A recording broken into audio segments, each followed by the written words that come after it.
السلام عليكم ورحمة الله وبركاته مشاهدينا الكرام، كما وعدناكم يوم جديد وحلقة جديدة.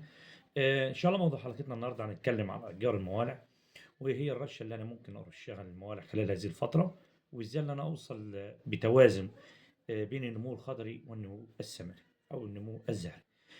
طبعًا زي ما حضراتكم شايفين أشجار البرتقال أبو سرة طبعًا من الأشجار الحساسة جدًا في تزهيرها وفي العد الخاص بيها.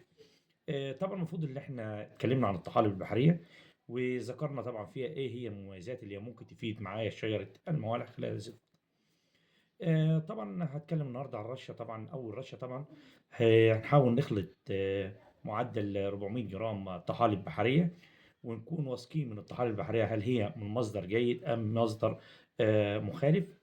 وطبعًا ممكن بعض الإخوة تسألني يعني طب إزاي أنا أعرف أفضّل أو أفرّق بين الطحالب البحرية المضبوطة أو الطحالب البحرية المضروبة، إن هي ممكن تكون مخلوطة بالهيوميك أسيد أو الفولفيك أسيد. طبعًا حضرتك طبعًا الطحالب البحرية طبعًا المفروض إن هي ليها ميزة أو ريحة مميزة جدًا.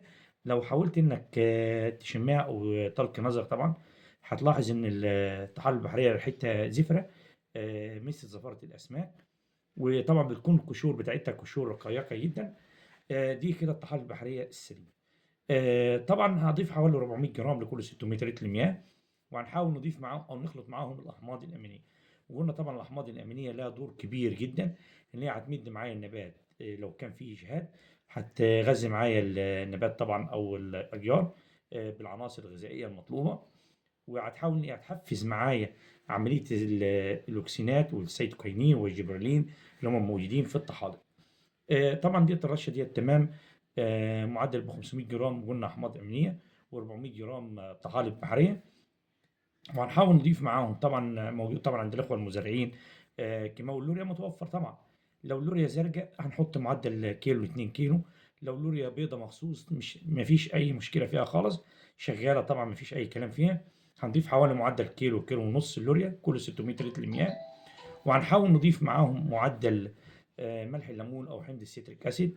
طبعًا ليه ناس أو الإخوة طبعًا تسألنا طب إحنا ضِفنا ليه ملح الليمون أو السيتريك أسيد؟ طبعًا هنا هنحاول إن إحنا نخفّض معدل الملوحة أو معدل الpH الموجود. طبعًا ملح الليمون أو السيتريك أسيد طبعًا وزي ما قُلنا أو ذكرنا إنه هيخفّض أو يضبّط معدل الملوحة اللي هي الpH الخاص في محلول المياه أو التلج. طبعًا إحنا هنا لو كان الpH عالي طبعًا هتكون نسبة الامتصاص ضعيفة جدًا بالنسبة للنبات. طبعًا كل ما بننزّل معدل الpH بيكون معدل امتصاص النبات للغذا طبعًا بيكون إيه، أكتر إفادة أو أنجح وبيكون بصورة سريعة جدًا. تاني هام طبعًا السيتريك أسيد بيفتح معايا الثغور التنفسية للنبات، بيعدّل معايا ميكانيكية فتح وإغلاق الثغور. هنا طبعًا تسألنا برضك بعض الإخوة المزارعين أو المشاهدين طبعًا تسألنا طب يعني إيه فتح وغلق الثغور التنفسية؟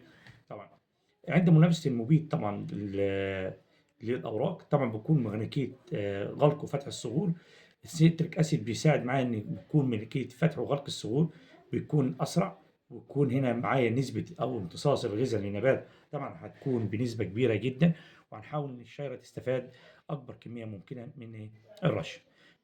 طبعًا هاحاول برضك نضيف معدل أسيتامبرايد اللي هي مادة المسبلان المنتشرة في الأسواق المصرية بكميات كبيرة وشركات وأنواع كتيرة جدًا.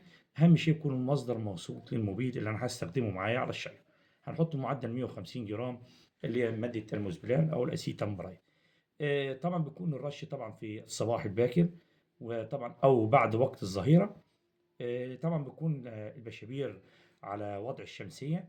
نحاول نفرد البشبوري على أكبر قدر ممكن. طبعًا ليه أو إن إحنا بنشتغل بالشمسية اليومين دُولة، طبعًا لإن الدوابر الجديدة أو الدوابر الصغيرة لسه خارجة من النبات بتكون صغيرة جدًا، حساسة للمياه، حساسة للمبيدات.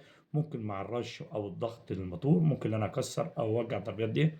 وإحنا في الأول وفي الآخر بنحاول إن إحنا نحافظ على هذه الدوابر. تاني أهم ديّة الرشة اللي إحنا هنقوم بيها إن شاء الله. في معلومة تانية أو ملحوظة طبعًا هاحاول أحطها للإخوة المزارعين.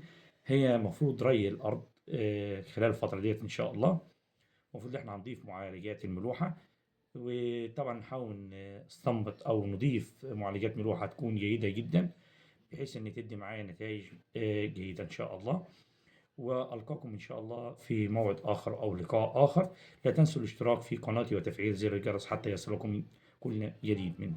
والسلام عليكم ورحمة الله وبركاته.